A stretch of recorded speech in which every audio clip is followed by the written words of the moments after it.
Welcome to the Regulatory Transparency Project's fourth branch podcast series. All expressions of opinion are those of the speaker.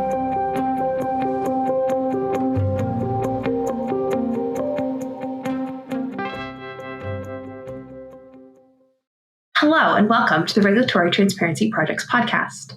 My name is Kayla Kleist and I'm Assistant Director of the Regulatory Transparency Project. Today we are delighted to host Dr. Mark Perry for discussion on the process of filing Title VI and Title IX complaints, what that process is and why it's important. As always, please note that all expressions of opinion are those of the expert on today's program, as the Federalist Society takes no position on particular legal or public policy issues. Dr. Perry, thank you so much for being with us today. We appreciate you taking the time. Yeah, sure. Happy to be here. For our audience, Dr. Perry is a professor emeritus of economics at the Flint campus of the University of Michigan, where he taught undergraduate and graduate courses in economics and finance. Dr. Perry has also held a joint appointment as a scholar at the American Enterprise Institute and is a senior emeritus fellow there. Additionally, Dr. Perry is a senior fellow at the Do No Harm Medicine. In addition to his scholarly research, Dr. Perry enjoys writing guest editorials for general audience on current economic issues and has been published in newspapers including the USA Today, the Wall Street Journal, the Washington Post, and many, many others. Finally, and perhaps most pertinent to today's programming, he is immensely experienced in filing Title VI and Title IX complaints, having, as of January 9th, 2023, filed complaints against more than 700 colleges and universities with the Department of Education's Office for Civil Rights, or OCR, and based on those complaints, the OCR has so far opened 337 federal civil rights investigations, resolving 257 of those investigations, mostly in Dr. Perry's favor. Now, while there's more to say, in the interest of time, I'll cut my introduction there. Although if you'd like to know more about Dr. Perry, please feel free to visit regproject.org and read his impressive full bio. With that, however, we'll turn to our discussion. While the meat of today's program is intended to focus on the procedural aspects of the complaint filing system, I'd love to start with a little bit of background. Dr. Perry, what prompted you to start filing these kinds of complaints?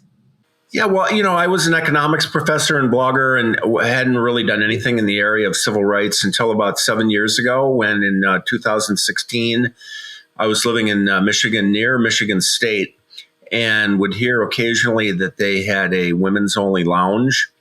And then when I kind of checked around the country, I couldn't find any other examples of that. And so I figured this was some kind of outdated relic of a past era. And then so it kind of caught my interest because I thought, well, first of all, that really has to be illegal to have this segregated space on campus that was restricted by gender.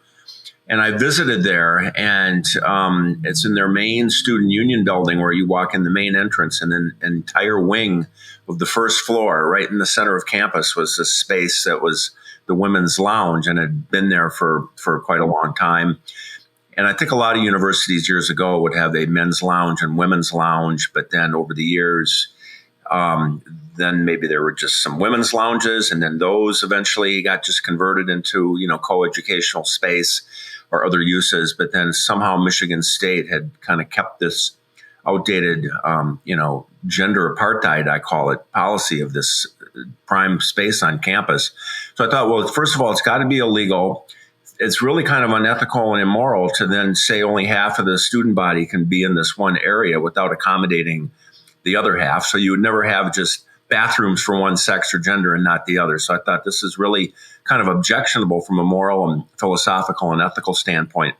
And then I also thought that, I'd been studying, trends in higher education and felt like it was really unnecessary to have to accommodate women with any kind of special preferences or, special resources, because women have actually been the majority of college students and college graduates for about 40 years, going back to the early 80s when women started outnumbering men for not just college enrollment, but then associate's degrees, bachelor's degrees, master's degrees. So it's really been men who have been the underrepresented minority sex in higher education for 40 years. So I felt that was also a reason that women didn't need any special accommodations anymore.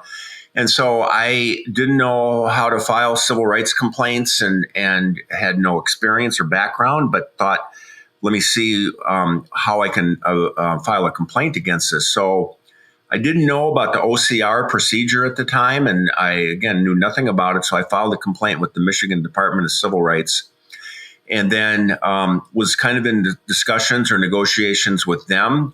And they were trying to figure out if I needed legal standing, which is an issue. Yeah, we could maybe talk more about that later. because in some civil rights complaints, you have to have somebody who suffered an individualized injury or says that they've been harmed in a certain way, but that's usually more for a lawsuit when you're suing for damages, and then you need a lawyer. But anyway, so as I was kind of going back and forth in some interviews with the Michigan Department of Civil Rights, I kind of leaked my complaint to some media contacts, and then it got out in the news, and then it kind of snowballed and then hit the national news that there was this complaint filed against Michigan State. It was in the Washington Post, Inside Higher Ed, and then a lot of the local papers in Michigan. So it really kind of blew up as a media story, which kind of helped my case. And so then as a result of all that attention, then Michigan State shut down the women's lounge during the summer of 2016. And they couldn't have just taken the sign down off the wall for the fall when the students came back in the fall and said, hey, this is now a space for everybody, not just for women. So they had to go through kind of this, I don't know, this theater or this pretense, or they had to shut it down for remodeling so that then when they opened it up in the fall, when students came back, they could say, well, this has now been reconfigured. There's new rooms in here, and maybe they added a men's bathroom. I'm not quite sure. But then it opened up in the fall as a new kind of space on campus in the student union that was open to everybody. Well, then the women kind of went crazy and had sit-ins and protests and demonstrations and petitions. But really by that time, I mean, Michigan State couldn't defend it anymore. It was definitely an illegal violation of Title IX and state civil rights laws, and against the Michigan Constitution, which was amended in 2006 to prohibit any kind of discrimination or special preferences in public universities in Michigan based on sex or race or color or national origin. So they couldn't really backtrack, and Michigan State was in big trouble at that time for the Dr. Larry Nassar scandal for the abuse of all the gymnast women. And so then finally that kind of got resolved, but I got a lot of, hate mail and hate voicemails, and got a lot of feedback and negative feedback and blowback on that one, although that hasn't happened since then. But then that kind of got me interested in, because I noticed that this was happening not just at Michigan State, but at my own university, University of Michigan in Flint. And then I got the annual email from the provost about the 11 faculty awards that were available, and they're accepting then, an announcement that they're accepting nominations. And so of the 11 awards, I could only apply as a white male. I could only apply for 6, and I couldn't apply for 5 other ones because 3 were for female faculty only and 2 were for minority faculty only. So I felt that that was a violation of Title IX and Title VI. And didn't, again, know as much about the OCR process, Office for Civil Rights. So I filed an internal complaint in Ann Arbor with the Title IX office, and they pretty quickly agreed with me that those scholars, the faculty awards, were discriminatory and illegal. And so they made the Flint campus change those 5 faculty awards so that then they're now open to everybody, regardless of sex, gender, race, color, and so on. So again, I kind of had another victory there, and then got a notice on campus that they were starting this new summer program for girls, STEM program, a STEM camp called GEMS, Girls in Engineering, Math, and Science. And that's typical. There's hundreds of those programs around the country, and I've filed complaints against all of the ones that I've been able to find. But they were very proud to announce this new program.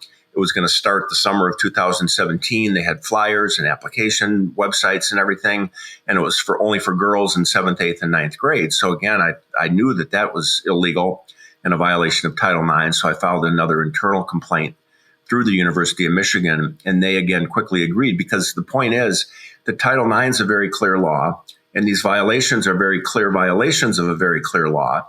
So when it says no person on the basis of sex shall be discriminated against or excluded or be denied benefits, and they're doing that, it's pretty then a clear violation of a clear law. So the University of Michigan agreed with me and made our campus, the Flint campus, change the eligibility requirements and have the camp open to all students regardless of sex and gender. So then I realized, hey, this is a systemic problem. This is institutionalized throughout higher education in the United States, which is in many ways a corrupt enterprise.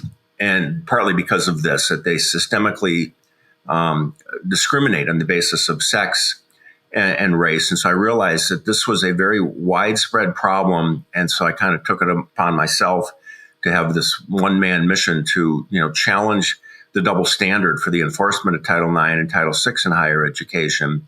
And then I kind of turned my sights on the main campus of the University of Michigan and found about 25 violations there for mostly Title IX at that time. So I was looking for female-only summer camps, female-only scholarships, female-only fellowships, female-only internships, female-only mentoring programs, and was able to identify several dozen violations at the University of Michigan and file. And then by that time, I kind of had some contacts and became a little bit more familiar with the process of filing a Title IX or Title VI complaint with the Office for Civil Rights. And so that was my first official Title IX complaint filed with the Office for Civil Rights, in that case at the Cleveland office, which has jurisdiction over universities in Ohio and Michigan. And so that complaint is actually, it was investigated, it was open, it was evaluated, it was open for an investigation almost 4 years ago, and that's still in the investigation process. So again, sometimes these complaints can take a long time to be evaluated and investigated and then resolved. That's one kind of an outlier, but that case has been going on now for over 4 years. And then I realized this is happening all over the country. And so then I started filing complaints against universities just by doing a search on their websites. And then that has led to this kind of now full-time civil rights activism and these efforts to, expose these violations. And so at this point, I'm up to 760 complaints or something, which I think could get me in the Guinness Book of World Records if they had a category for the most civil rights complaints ever filed by an individual in the history of U.S. civil rights.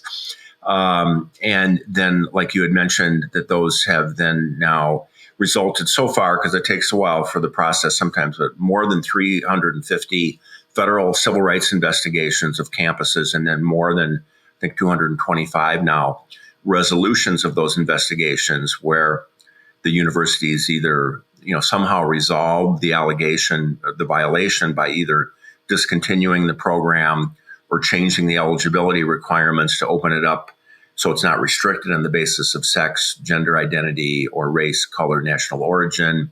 Or sometimes they can offer a comparable, equivalent boys-only summer camp program that would then offset a girls-only summer camp program for STEM, or a male program that would offset a female-only program, just the way they do in sports, where they try to balance it between men's and women's sports. The universities could also offer a female STEM camp for girls and then a male STEM camp for boys that would be equivalent, and they just do 1 week for each camp. So that's kind of where we're at now. Okay, well, thank you for the background of how you got to where you are. And before we get to sort of the ways these things can be resolved, let's dive a little more into the process and start at the beginning. For someone who is looking at filing a Title VI or Title IX complaint, what would this process look like? If they're looking to file a reasonable complaint, I assume there needs to be a violation, or at least a perceived violation, of either Title VI or Title IX. What constitutes a violation of either of those titles, and particularly what kinds of school programs? And you've mentioned a couple of these, so no need to rehash fully, but what kinds of school programs might be offered fairly regularly that are violations but wouldn't immediately raise red flags to a lay observer?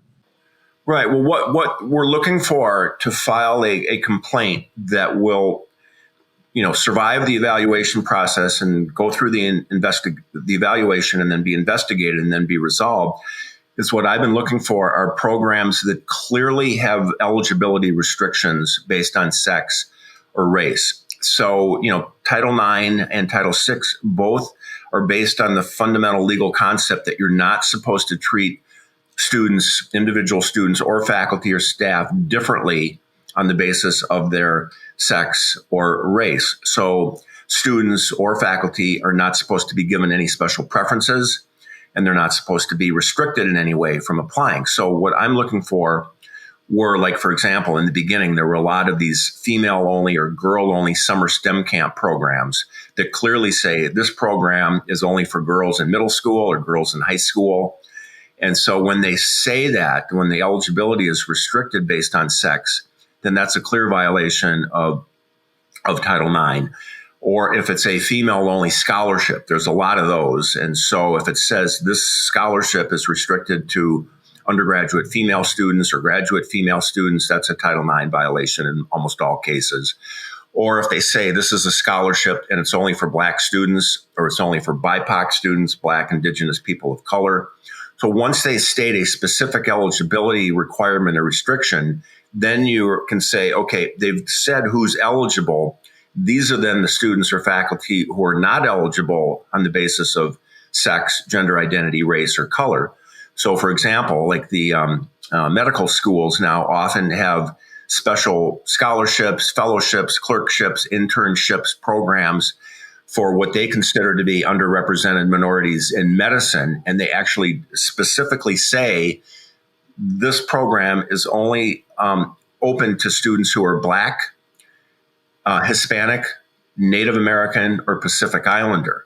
So then you can say, okay, those are the groups that are eligible. These are the groups who are not eligible and who face then discrimination because they are being treated differently on the basis of race, color, or national origin. And that would include medical students who are white, medical students who are Asian, and that includes about 30 different subcategories of different groups within what they consider to be Asian, including, Koreans, Japanese, Chinese, Indians, Pakistanis, Bangladeshis, Filipinos, and so, Vietnamese, Laotian, and so on. And then also Middle Eastern students who often get grouped in with white students, but then you've got all the Middle Eastern categories that would include students from Turkey, Iraq, Israel, and so on.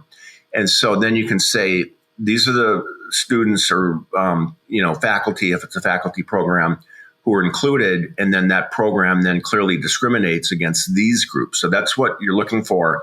And universities are often, perfectly fine with bragging about how they're going to either help BIPOC students or Black students or female students.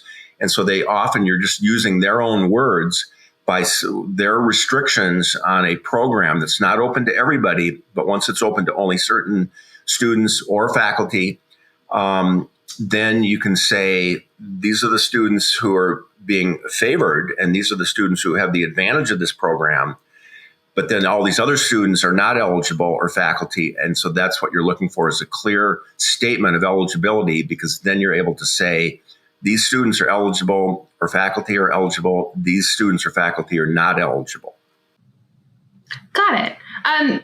Question on this idea of programming and what might be in violation. Are there ways a school's programming might not be in violation of either Title VI or Title IX, even if they're going to discriminate on the basis of race or sex? For example, a single-sex dorm at a religious college where segregation by gender, it might be based on a religious conviction. That's discriminating based on sex, but could there be an exception based on the religious status of the school or something else?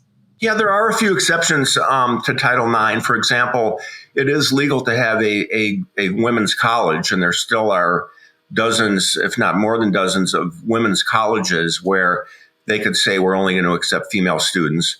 And then in terms of living space, dormitories, it would be perfectly legal to say we're going to have separate female dorms and separate male dorms. So that would be okay. Kind of where it gets a little cloudy or fuzzy is when if a university is challenged for, let's say, a women's achievement award, and then where it's clearly only for women, but then when they get challenged, they'll try to tweak it and make it so that it'll be a program for women and their allies, or a female program that's like a female leadership program, and then they'll change it to this is open to female students, female applicants, and their allies. So then a male who's supposed to be then considers himself an ally of, the women, then could potentially be in this women's leadership program. Or if it's women's achievement or women and their allies achievement, then a male could potentially get the award if he had demonstrated some kind of advancing some kind of efforts to advance women's issues or something like that. So sometimes if they can just make it seem like it's open enough, even though if they intend to continue to give it to just women only, then at least then they can pass the scrutiny of the Office for Civil Rights and then have that resolution be that they'll at least kind of pretend that it's going to be open. Or sometimes they'll say, like a George Floyd Memorial Scholarship that's for Black students only. This happened at the University of Michigan. And then they changed it to saying that Black students would have a priority or a preference. So kind of leaving it open that a white student could apply for the George Floyd Scholarship, even though it seems kind of clear that that's only ever going to be given to Black students because of just the way the scholarship is, just the name of the scholarship. So sometimes, that's what can kind of happen, which, we kind of call that with the group that I work with, a dirty dismissal, where it's Office for Civil Rights often will kind of have their thumbs on the scale in favor of the universities and allowing them to continue to discriminate if they just do it in kind of a disingenuous and sneaky way.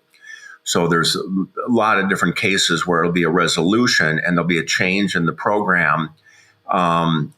But then they'll allow the university to kind of just change the eligibility requirements slightly to kind of at least pretend that either whites could apply to a Black only scholarship or Black preferred scholarship, or that men could be in a women's leadership program that really is designed and has been operating for women only. Got it. Okay. Okay, that makes sense. I appreciate the clarification of sort of, hey, there are some programs that may discriminate, and there are exceptions built into Title VI and Title IX. So as one is thinking about if this hypothetical person, as they're thinking about, hey, is this in violation? It may discriminate on the basis of race or sex. Does it fit within one of these exemptions? All that established, once someone thinks they've identified a program that may be in violation of Title VI or Title IX, what's their next step? You mentioned in your own story that you went to a couple of different offices, and I'm particularly thinking here about how do they file with the Office of Civil Rights? Yeah, well, I mean, if it's, let's say, a student or a faculty who is aware of discrimination taking place on their campus that violates Title IX or Title VI, I mean, one option is they can go and file an internal complaint with either the Title IX office or with the general counsel's office, the university's legal office. So they could file a complaint, but they might, of course, be afraid of some kind of retaliation.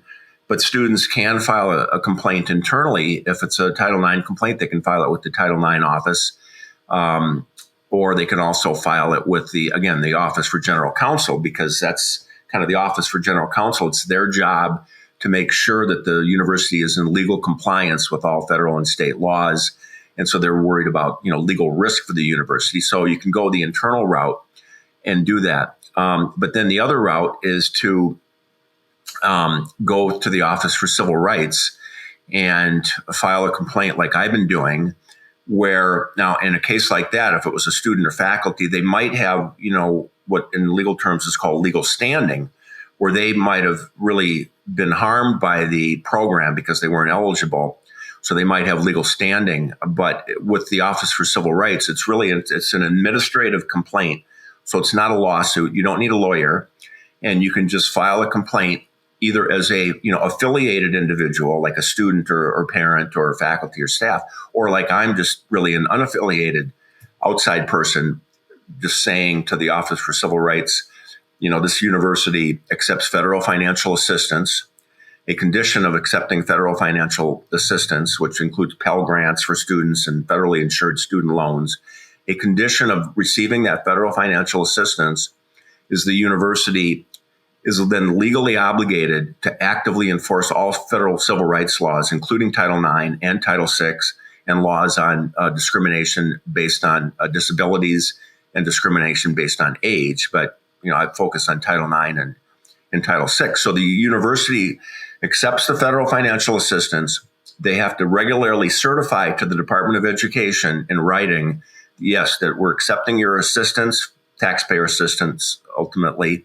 And so we agree that we'll actively enforce Title IX and Title VI. So then what I'm saying to the Office for Civil Rights, that's part of the Department of Education, okay, this university has been accepting federal financial assistance. They've agreed to enforce Title IX and Title VI, but here are some examples of the programs that I allege violate Title IX or Title VI. And then sometimes it's just one program, one scholarship, maybe one program. Sometimes, like in the case of MIT, I had I think 28 different programs that I alleged violated Title IX or Title VI. And so it can be done by email. So it's pretty simple. I mean, they do have a form. You can fill it online, but I just usually do it more freestyle. Just send an email to the regional office. There's 12 regions in the United States. So each state kind of reports to a different regional office. So you kind of figure out which regional office to report to, file the complaint by email, and say this university is out of compliance. They're violating Title IX. Here's the website. Here's the name of the program. And then I try to provide as much information as I can to make it to prevent solid evidence that here's the website. Here's the other links that might be news reports about the program, if it's a new program, and just provide as much information so that it makes the evaluation process pretty easy to do the work kind of for the Office for Civil Rights, because they're not really going out and looking for violations. They're just responding to allegations of violations through complaints like the ones that I've been filing. So then I try to provide as much information, which is usually available on the website, where it'll say this program is, it's the Women in STEM Science program. These are the dates, or if it's a fellowship or some kind of grant, this is when you have to apply. If it's a scholarship, there'll be information. And so it has to be a current program, or the discrimination has to have taken place within the last 180 days. So if it's a program that was, took place a year ago, but is not continuing, then that program would not meet the 180-day limit. So it should be a program that's ongoing and continuing. And so then it's a matter of presenting as much evidence as possible, again, which is usually in the university's own words off of their websites. And then you present that to the Office for Civil Rights, and then they will then evaluate that complaint from there. Okay. So you've given the timeline, sort of the factors, and the data where you've chosen to get your sort of evidence for this from. If someone was looking, where they might be able to say, hey, here's what's happening, here's what the university themselves is saying this program is, and here's why I think it's violative of either Title VI or Title IX. Once a complaint is submitted, what happens next? Does the complainant have to remain involved? You've filed many of them yourself, and I know you've noted there's some variety in how it's handled. But what are the next steps? Yeah, so what happens is that if they're doing their job right and acting efficiently, which they do a lot of the time, then within about a week or so, you'll get a letter of acknowledgement back from the Office for Civil Rights, and they'll say, we received your complaint. They assign a case number or a docket number. So that's kind of important to get that docket number or case number, because then it goes into their system as a specific complaint with a case number. And so that's important. And then they usually will send a consent form where they want you to sign a consent form saying that if they need to reveal your personal identity or information in the process of the investigation, that you give them the right to do that. So you can't really then remain anonymous. Although most of the time, I don't think they really need the complainant's name and identity revealed during the course of the investigation. But usually you have to sign this consent form, giving them the right to do that if they feel that that'll help the investigation. And then from there, it goes into this evaluation process that could sometimes take a month. Sometimes it could take a couple of years. And so then you just have to patiently wait for notification. So, I mean, they usually say that they're supposed to take a 30-day process to evaluate your complaint and then either dismiss it if it doesn't meet their requirements for their jurisdiction or it doesn't meet the timeliness requirement. So they're either supposed to dismiss it with reasons for dismissal or open it for an investigation. Those are the only really two options. Or sometimes they might ask for additional information. So then hopefully usually within 6 months or a year, hopefully then they'll say, okay, we're going to open this case for an investigation. And so often there'll be a long period. You don't hear anything. Then you'll get a letter by email from the Office for Civil Rights, hopefully saying your complaint is now open for investigation. So that's the first notice that you would get as a complainant. And then at the same time that they're opening an investigation, they send a notice of investigation, usually to the president of the university or the chancellor, the highest ranking official, which is kind of, showing how serious and important it is that if the university is violating federal civil rights law, it goes right to the president. The letter from OCR saying you're now under federal investigation. Here's the next steps. So then I get a letter saying, okay, your complaint has been open for investigation. And then usually I don't usually have any involvement or role during the investigation. And then the investigation is usually then the Office for Civil Rights kind of negotiating or working with the university to kind of get information from the university and some history on the program. And then they kind of work with the university to kind of figure out how is the university going to resolve their violation. And then they have this, it's called the rapid resolution process available, because most universities, it's kind of like being audited by the IRS. If you're an individual or a company, you've got the federal government, looking over your business. And so you often would have an interest in trying to resolve that complaint as quickly as possible to get the federal government investigation closed. So most universities, at least half or more, will have kind of an interest in saying, okay, we got caught, we're in violation, we're going to work with the Office for Civil Rights, we're going to make some changes as soon as possible to close the investigation, to resolve it. And so that often will happen. But then in some other cases, I think if the university is more resistant or being stubborn, then the process, like with University of Michigan, it can drag out for 3 or 4 years. And so that can often happen as well. But most of the time, an investigation, it seems like they'll get resolved. Once the investigation is open, they'll usually resolve it within a year.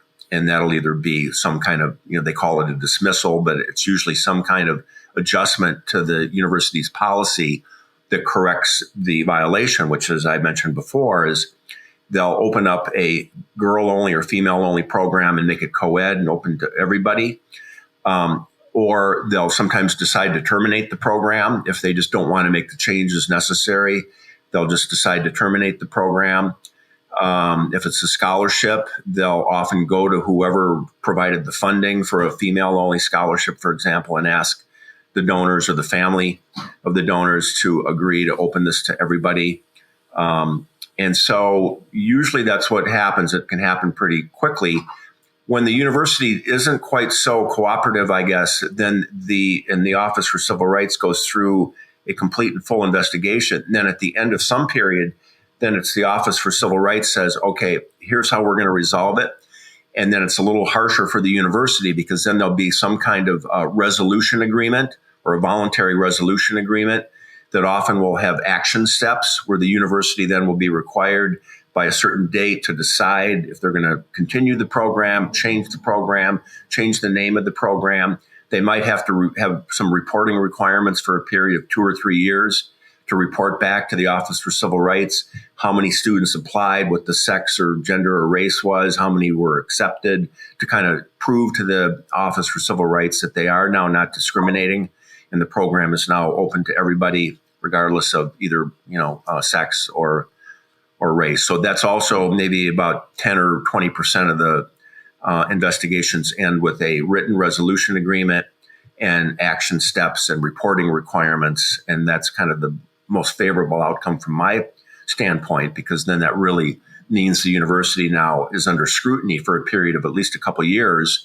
And then they usually at the end of that period then notify me that, okay, we've monitored this university for 2 or 3 years. They seem to have done everything they're supposed to. So now the investigation is really closed. Okay. Got it. Well, thank you for walking us through the process. I'll ask a last question before we conclude. And this is a little less on the actual procedure of sort of Title VI, Title IX complaints and more on the considerations that go into it from a personal perspective. Obviously, this is something you think is valuable. You spent a lot of time doing it and have worked with it or worked in conjunction with the OCR on a lot of different universities. But what are some of the drawbacks and risks involved in filing complaints as people are thinking through, as one might be thinking through what this process entails? Yeah, well, that's a good question. And, in most of the communication, the written communication with the Office for Civil Rights, like, for example, if they open an investigation, part of the language in there is that the university, if it's a university or college or school district, they will say very specifically, the university is not allowed to harass or intimidate or retaliate against you. And if they do, that will be an additional violation of Title IX or Title VI. So, and they may put that same language in the letter that goes to the school being investigated. So there is some legal protection from the Office for Civil Rights that the university, if you file a complaint, so you're kind of like a whistleblower and you have certain protections, that they are not allowed to retaliate against you in any way. And if they do, they can actually be in trouble. So that is some protection, although maybe some students or faculty would think that that's not enough protection, or there could be some subtle ways that they could be retaliated against. But there is legal protection. That's important for people to know, that there is legal protection when you file a complaint against any retaliation or coercion or harassment from the university, that they're not allowed to do that. And I think that they know that, or they should know that. So, I mean, that would be kind of the first protection that you would have.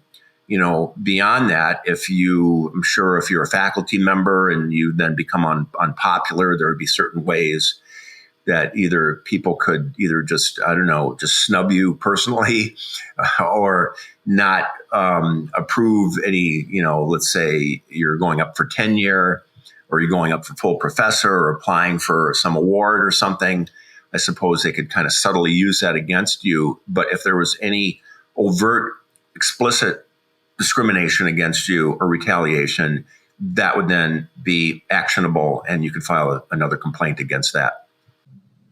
Got it. Well, I appreciate it for as much as there's been a conversation on the procedure and why you think it's valuable. Also, the comments on, hey, here's some considerations. We'll wrap it there. Dr. Perry, thank you so much for being with us today and sharing your expertise and insight in this topic. For our listeners, thank you for tuning in. And if you'd like to find more content like this, please feel free to check out regproject.org.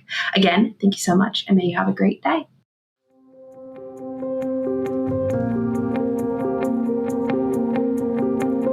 On behalf of the Federal Society's Regulatory Transparency Project, thanks for tuning in to the Fourth Branch podcast. To catch every new episode when it's released, you can subscribe on Apple Podcasts, Google Play, and Spreaker. For the latest from RTP, please visit our website at regproject.org. That's regproject.org.